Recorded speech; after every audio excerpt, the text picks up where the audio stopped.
Eric Saperston is committed to being himself, his whole self, and nothing but himself. He is a voyeur and visionary who trips around the globe to inspire people to be self-reliant and dump the obstacles that hold us back from living the wonder. He comes from a be yourself, everyone else has taken school. It is my pleasure to welcome Eric Saperston to Studio 4 to tell us more. Hi, Fanny. Nice to see you. A pleasure to meet you. Nice to meet you. So, a young Chicago boy, Eric, did you have a dream to travel the globe, or when did it all begin? Good question. It began in college. I was actually graduating from school and decided to take a year off and follow the Grateful Dead and work a ski season in Aspen. I figured, a bunch of my friends were going off to get corporate jobs, and some folks were going to get, graduate degrees, but I figured I'd take a year off and go see the world. And then my mentor challenged me and said, if you're going to take a year off and follow the Dead and work a ski season, you're going to have a lot of fun, which is great. But what else on that trip can you do to make it more meaningful? Mm-hmm. So on a dare from my mentor, I decided when I'm not following the Dead and working a ski season, I'm going to call up some of the most powerful people in the world and ask them out for a cup of coffee.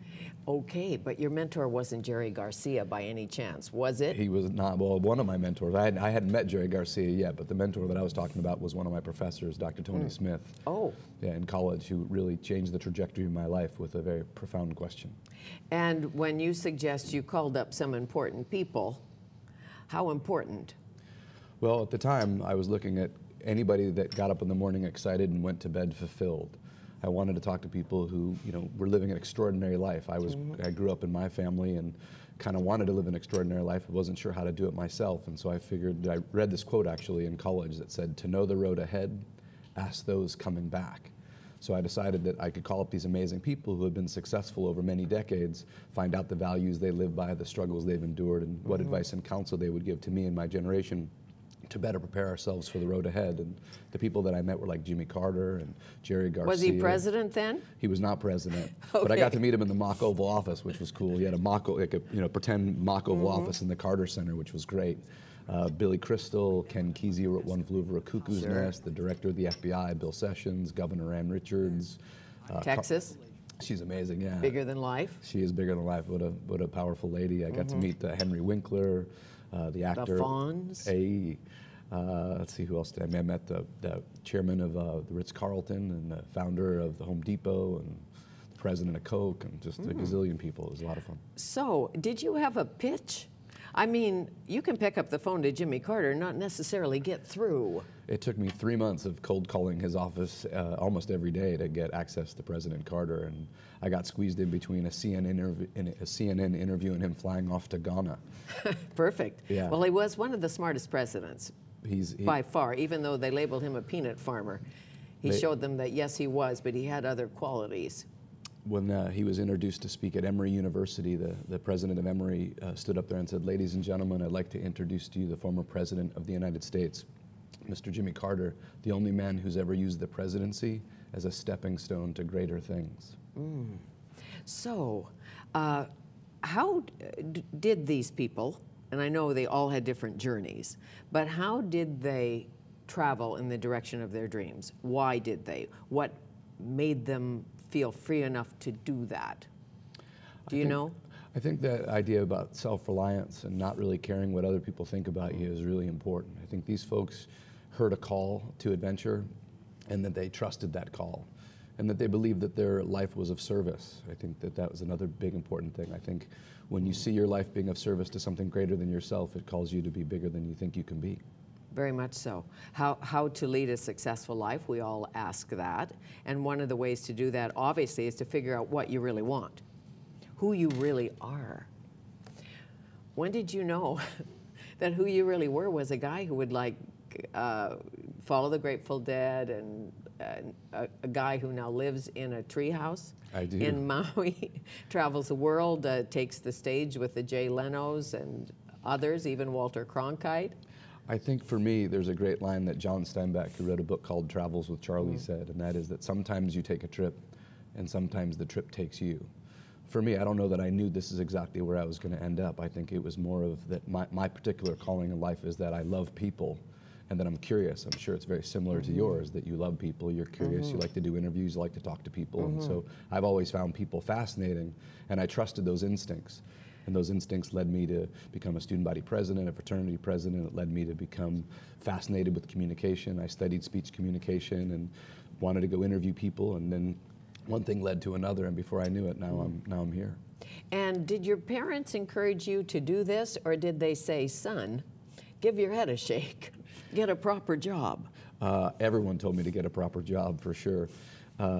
You know, as a kid, people have always thought I was nuts. You know, I was kind of had a moniker of being this crazy kid, but I think being nuts isn't so bad, because when people think you're nuts, it gives you a wide range of behavior to take advantage of.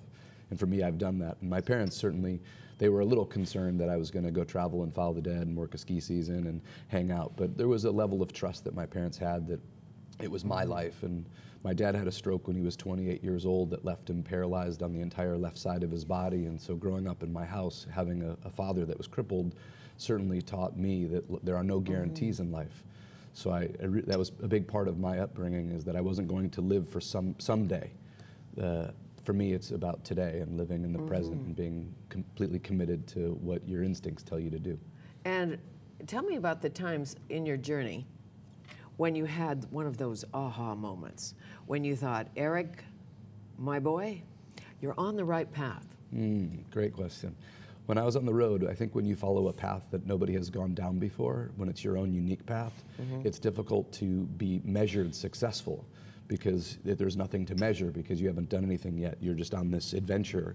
And so there is another quality of what I call the hum. It's like that vibration. When you following your instincts, there's like a ooh, like a vibration, and that vibration has a frequency.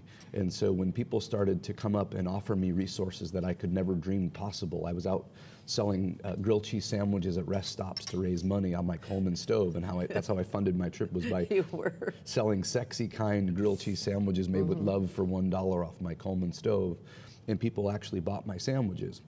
But what was interesting, and this is one of those elements of when I knew I was onto something, is that not only would people give me more money than my sandwiches were worth, they also gave me names and numbers of some extraordinary people to me. So they shared.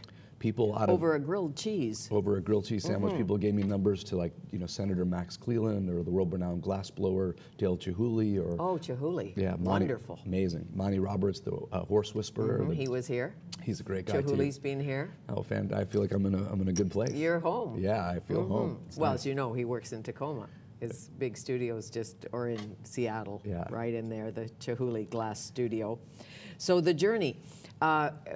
Firstly, I think you need a big vision. Or do you? Can you just bumble along? Well, I think big vision is kind of intimidating. The vision that I had, I don't know that it was as big as that. I think it was really specific, and that was that I wanted to bridge a gap between young people and elders in America. And so that particular vision, just that idea, that one, being able to clarify what your idea is in 45 words or less, that opened up many doors. And then that became a movie. I didn't set out to make an award-winning film. I set out to open up a dialogue, and then it became a movie, it became a book, it became many things. Did you talk to Oprah along the way by any chance? I didn't talk to, well, Oprah put me on a segment that got canceled at the 11th hour. So Perfect. I was almost on Oprah, is my claim to fame. But you've been on many others, and the Today Show and all of that. Yeah. But Oprah, you talk about the Oprah dream. Oprah's dream when she was a little girl, I don't know if she had a specific one, but she said, what I really like to do is talk to people. I love that. How are you going to make a living doing that? I love it. That's what's that story's in our book. I read it. Yeah, I love it. Well, thank you for reading. Yeah, I appreciate it. It's beautiful. Yeah, that story is one of my favorite about Oprah.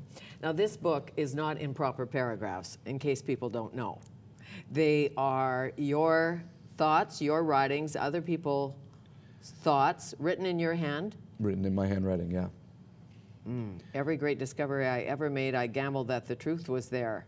Then I asked on it in faith until I could prove its existence. Oh my, that's big. Life isn't about finding yourself. Life is about creating yourself. You call yourself a creator of thought, obviously. Founder, creative officer is really what you call yourself in your company. Live the wonder. What does that mean to you, live the wonder? Well, when do you know you're not, is a better question. When you know, well, I think when you're in the past, you're not. When you're in the future, you're not. If you're cynical and resigned and bitter and frustrated, you're not. Wonder to me is awe, rapture, marvel, astonishment, saying yes to the great mystery. What happens in a corporate setting with you? And I know you talk to many corporations, the big guns at the board table too, and you send them this message: live the wonder. What kind of response do you get? Well, I think people really find it refreshing to remind people, and it's not that I'm teaching anybody anything or giving them anything new. I'm just reminding them of what they already know and what they either are living or what they might have lost along the way. We all want to live in wonder. Mm-hmm. We all want to have that. And play a lot and go back to the child in us. I know that sounds a little psychology, but you know what I mean? Like, feel free enough to turn a cartwheel or drive too fast. Totally. It's about having fun and about exploring and being creative and innovative. I mean, all the major problems that corporations, families, and people want to solve is all about having that curiosity. Sure. And in a corporation, in the behemoths that many people work in, you need to feel valued, above all. Gratitude and appreciation and being valued, absolutely. And I think when you have a culture that is open and expressive and fully self-expressed, there's something really powerful about it's contagious. And if not valued, then you need to leave. And that's a hard thing. Let's take a break and talk about that change, how to embrace change and make it an exciting thing rather than a terrifying thing. Eric Saperston, our guest, his quotes and questions to jumpstart your journey are in a book called Live in Wonder. We'll come back.